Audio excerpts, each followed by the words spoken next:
Hello students, आज हम देखेंगे जावा में नेस्टेड लूपिंग के दौरान किस तरह से पैटर्न ड्रॉ करते हैं। जैसे मान लीजिए आपके पास कोई क्वेश्चन है, जैसे जावा में आपको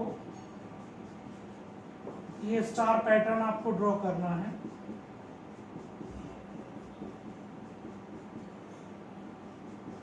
तो इस प्रकार के क्वेश्चन के लिए क्वेश्चंस के लिए सबसे पहले हम ये देखते हैं नेस्टेड लूपिंग में इनर लूप और आउटर लूप कौन सा होगा। आउटर लूप यानी कि फर्स्ट रो, आउटर लूप हमेशा रोज क्रिएट करता है और इनर लूप हमेशा कॉलम्स क्रिएट करता है। तो आउटर लूप में हम देखेंगे, यानी कि फर्स्ट लूप में सबसे पहले हम देखेंगे, ये डिसाइड होता है हमारा इस तरह से। आउटर लूप आपका यहाँ पर देखते हैं हम, यहाँ पर कितने स्टार हैं आपके 1, और इस वाली रो में आपके कितने स्टार हैं 5। इसका मतलब ये होगा आपका जो पहला लूप जो होगा, फर्स्ट लूप जो होगा, स्टार्टर जो लूप होगा आपके पास आउटर लूप, वो 1 से कहां तक जाएगा 5 टाइम्स। और ये करके अपने पास सेकेंड लूप जो होता है वो आपका यहाँ से 1 से कहां तक चलता है 1 तक, यानी कि A तक। तो यानी कि फर्स्ट लूप आपका प्रोसेस होगा 1 to 5 और सेकेंड लूप यानी कि प्रोसेस होगा आपका 1 to A। ओके, तो इस तरह से हम ये पता कर सकते हैं कि हमारा इनर लूप और आउटर लूप किस तरह से प्रोसेस होगा। अब देखिए हम इस लूप को इस पैटर्न को हम जावा के थ्रू ड्रॉ करने की कोशिश करते हैं और देखते हैं कि हमारा यही आउटपुट बनता है या नहीं बनता। तो देखते हैं आगे जावा में कोई भी प्रोग्राम, अब पहले आपको ये इंश्योर करना है कि हमें इसमें कोई भी वैल्यू एंटर नहीं करानी, ठीक है। तो जब भी हमें कोई वैल्यू एंटर नहीं करानी होती है तो हमें बफर रीडर का या स्कैनर क्लास का कोई यूज करने की आवश्यकता नहीं है। तो सबसे पहले हम यहाँ पर अपनी क्लास डिफाइन करेंगे, पब्लिक क्लास XYZ आपका क्लास नेम है। यहाँ क्लास कीवर्ड का यूज करते हैं हम क्लास को डिफाइन करने के लिए, और पब्लिक ये इसका एक्सेस स्पेसिफायर या एक्सेस मॉडिफायर कहलाता है। इसका मतलब ये हमने अगर क्लास को पब्लिक टाइप डिफाइन किया है, इसका मतलब इस पूरी एप्लीकेशन में हम इस क्लास को कहीं पर भी यूज कर सकते हैं। फिर उसके बाद फिर हम डिफाइन करते हैं public static void main function, public static void main function, और इसमें हम हमेशा आर्ग्यूमेंट्स लेते हैं। डिफॉल्ट आर्ग्यूमेंट टाइप होता है, इसमें हमेशा स्ट्रिंग टाइप डिफॉल्ट आर्ग्यूमेंट होता है। और फिर उसके बाद args ये हमने आर्ग्यूमेंट्स वेरिएबल लिया है। तो ये हमारा ये जस्ट डिक्लेरेशन होता है, क्लास एंड फंक्शन डिक्लेरेशन होता है। इसके बाद हम अपना लूप प्रोसेस पर आते हैं। जैसा कि मैंने आप लोग को बताया था अभी कि हमारा जो फर्स्ट लूप जो होगा यानी कि आउटर लूप जो होगा वो हमारा कहां से कहां तक प्रोसेस करेगा 1 से 5 तक। तो हम यहाँ पर पहले 2 वेरिएबल्स ले लेते हैं, एक इनर लूप के लिए और आउटर लूप के लिए, यानी फर्स्ट और सेकेंड लूप के लिए। मान लीजिए फर्स्ट लूप के लिए हमने ले लिया A और B, और लूप वेरिएबल्स हमेशा इंटीजर टाइप होने चाहिए, ठीक है। इसके बाद हम यूज करेंगे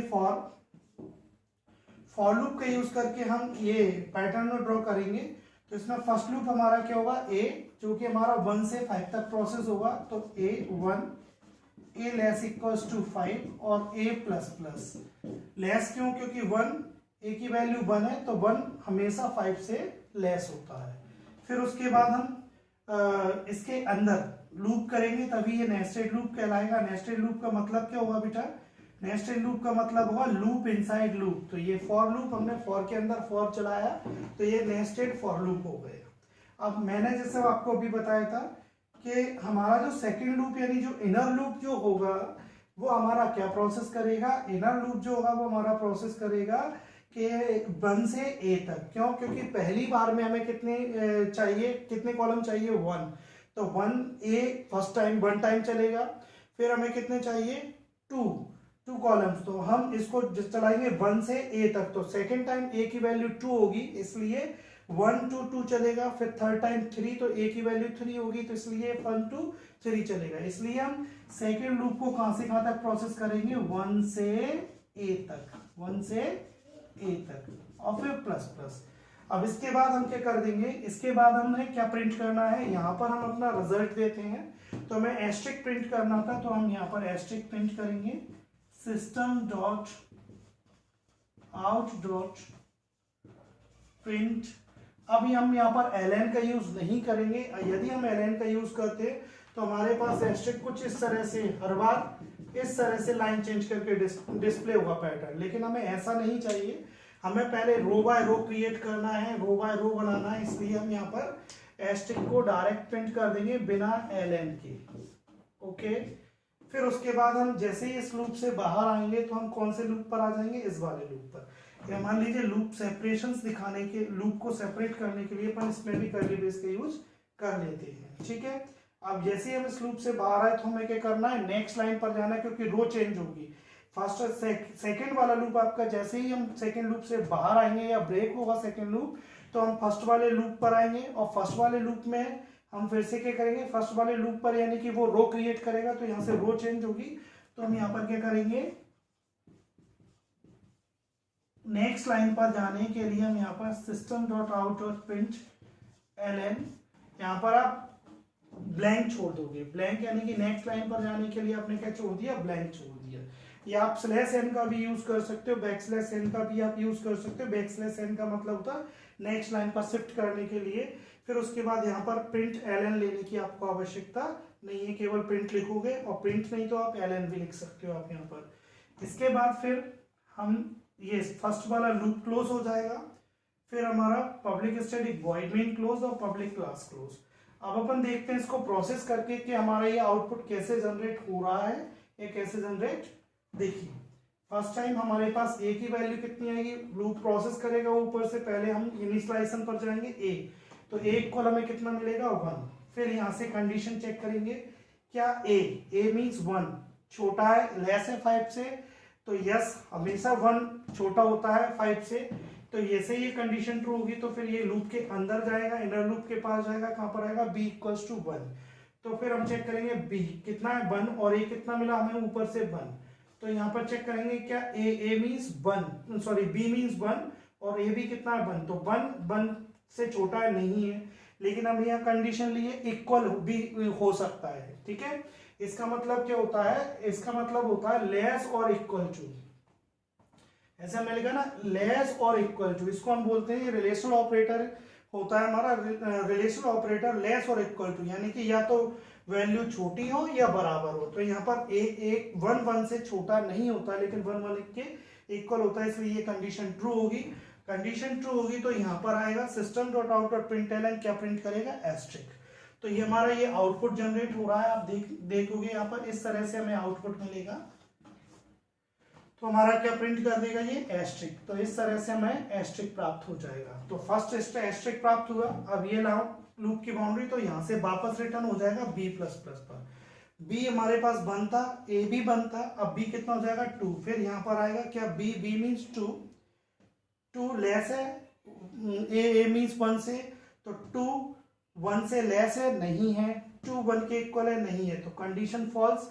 अब जैसे ये कंडीशन फॉल्स होगी तो कहाँ जाएगा, लूप से बाहर। और यहाँ system dot out dot print ln, तो अपन कहाँ जाएंगे, नेक्स्ट लाइन पर आ जाएंगे, और नेक्स्ट लाइन पर हम कहाँ पर आएंगे, इसके नीचे आ गए यहाँ पर। ठीक है, इसके नीचे आ गए, यानी कि ये कर्सर प्रिंट करने के बाद हम यहाँ आ गए नीचे। अब यहाँ से वापस, ये फर्स्ट वाले लूप की बाउंड्री है, तो इससे नीचे आने के लिए ये कंडीशन फॉल्स होना चाहिए, इसलिए वो यहाँ से वापस रिटर्न होकर कहाँ जाएगा, a++ पर जाएगा। अब a की वैल्यू पहले 1 थी, अब कितनी हो गई 2, a की वैल्यू कितनी हो चुकी है 2। फिर यहाँ पर देखेंगे हम क्या, a मीन्स 2 लेस है 5 से, 2 लेस है 5 से, यस है, तो 2 5 से लेस है। फिर वापस कंडीशन ट्रू होगी, यहाँ आएगा b कितना मिला हमें, फिर से 1, और a कितना है 2, तो b यानी कि 1 लेस है, a मीन्स 2, तो 1 लेस है 2 से, यस है, कंडीशन ट्रू क्या प्रिंट करेगा, एस्ट्रिक। तो ये हमारे पास एस्ट्रिक प्रिंट हुआ। फिर यहाँ से वापस जाएगा b++, b कितना था हमारे पास 1, तो 1 + 1 2 हो गया। फिर यहाँ पर आएगा a 2 था ऑलरेडी, तो क्या 2 लेस है a से, a मीन्स 2 से नहीं है, तो क्या 2 के इक्वल है, यस है, कंडीशन ट्रू होगी। कंडीशन ट्रू होगी तो कहाँ जाएगा, एस्ट्रिक पर। और सेम लाइन में आप देख सकते हो हमने यहाँ पर स्लैश एन नहीं, सॉरी एलएन नहीं लिया, यानी कि ये सेम लाइन में एस्ट्रिक को प्रिंट करेगा, राइट। फिर उसके बाद B3 हो जाएगा। जैसे ही B3 होगा, A2 है तो 3 ना तो 2 से लेस होता है ना ही चूंकि इक्वल है, कंडीशन फॉल्स होगी तो यहाँ पर आएगा ये प्रिंट एलन यानी कि नेक्स्ट लाइन पर भेजेगा। नेक्स्ट लाइन आपके पास ये मिलेगी, आप कहाँ पर आ गए, यहाँ पर आ गए। फिर वापस से यहाँ से रिटर्न होगा। अब ये कितना हो जाएगा अपने पास 3, 2 था तो 3 हो जाएगा। फिर क्या 3 5 से लेस है, यस है, कंडीशन ट्रू होगी। अब फिर से वही बी फिर से 1 मिलेगा और ए कितना होगा 3, तो ये कितना चलेगा 1 से 3 टाइम्स और 3 बार क्या प्रिंट कराएगा एस्ट्रिक, वो भी सेम लाइन में। तो मतलब क्या है कहने का, यहाँ से जाएगा B1 हो जाएगा, 1 3 से लेस होगा, कंडीशन ट्रू होगी, क्या प्रिंट करेगा एस्ट्रिक। यहाँ हम आ चुके थे। फिर वापस जाएगा B कितना, अभी सेम लाइन में चल रहा है तो सेम लाइन में प्रिंट करते जाएगा, B2 होगा और ए कितना 3, तो 2 3 लेस है, क्या प्रिंट करेगा एस्ट्रिक। अब B कितना हो जाएगा 3, तो 3 से लेस नहीं है लेकिन इक्वल है तो भी कंडीशन ट्रू होगी और क्या प्रिंट कर देगा ये एस्ट्रिक। एस्ट्रिक मतलब एस्ट्रिक प्रिंट कर देगा, तो थर्ड टाइम एस्ट्रिक प्रिंट करेगा।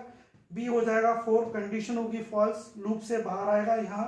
फिर से नेक्स्ट लाइन पर आपको ये पुटअप कर देगा, ये नेक्स्ट लाइन पर आपको भेज दिया। फिर जाएगा ए कितना हो जाएगा 4 लेस है 5 से, कंडीशन ट्रू होगी। और इस बार देखिए B कितना है, फिर से 1 और A 4 है, तो अभी कितने 4 टाइम्स एस्ट्रिक को प्रिंट कर देगा, बिल्कुल इसी तरीके से जैसे हमने प्रोसेस को अभी फॉलो किया था उसी तरीके से। और फिर जैसे ही B5 होगा, कंडीशन होगी फॉल्स, यहाँ आएगा नेक्स्ट लाइन पर भेजेंगे आपको, ये नेक्स्ट लाइन पर आ जाएगा। फिर से A ऊपर जाएगा तो ये कितना हो जाएगा 5, ए कितना हो जाएगा 5 5 से छोटा है नहीं है लेकिन 5 5 के इक्वल है, यस है। तो B कितना हो जाएगा आपके पास 1 और ये कितना है 5, तो ये 5 टाइम्स आपको एस्ट्रिक प्रिंट करके देगा, तो ये 5 टाइम एस्ट्रिक प्रिंट कर देगा इस तरह से। अब आप देख सकते हैं आपका पैटर्न ड्रॉ हो गया। तो ये प्रोसेस इस तरह से चलेगी, बहुत सिंपल है। आप भी इसी तरीके से इन एरोज को ड्रॉ करके आप इन एरोज को फॉलो करते रहिए, आप देखोगे कि बहुत कम समय में आपको नेस्टेड प्रोग्रामिंग, ये पैटर्न वाले क्वेश्चंस आपको बहुत आसान हो जाएंगे। बस सबसे पहले आपको ये आइडेंटिफाई करना है कि फर्स्ट लूप कैसे चलेगा और सेकेंड लूप। अगर आपको मेरा वीडियो अच्छा लगा हो, अगर आपको ये प्रोग्राम बिल्कुल एकदम समझ में आ गया हो, एक बार में समझ में आ गया हो, तो प्लीज़ कमेंट करके मुझे बताएं। मेरे वीडियो को ज़्यादा से ज़्यादा लाइक करें और सब्सक्राइब करें, प्लीज़ प्लीज़ प्लीज़। ओके, और अब आगे के लिए आपके लिए क्वेश्चन है कि इसी पैटर्न पर आपको, अब ये पैटर्न आपको ड्रॉ करना है। जैसे ये क्वेश्चन हो गया, अब आपके लिए एक नया क्वेश्चन है जिसमें आपको ये पैटर्न ड्रॉ करना है। 1 1 2 1 2 3 1 2 3 4 एंड 1 2 3 4 5। प्लीज ये आपके लिए क्वेश्चन है। अगर आपका क्वेश्चन बन जाता है प्लीज उसकी पिक खींचकर मुझे बताएं, और अगर नहीं बनता है तो ये क्वेश्चन मैं आपको नेक्स्ट वीडियो में एक्सप्लेन करूंगा। ठीक है, आशा करता हूँ कि आपको वीडियो पसंद आएगा और आपको ये प्रोग्राम मेकिंग भी बहुत सिंपल लगेगी, बहुत अच्छी तरीके से समझ में आएगा। Okay, thank you.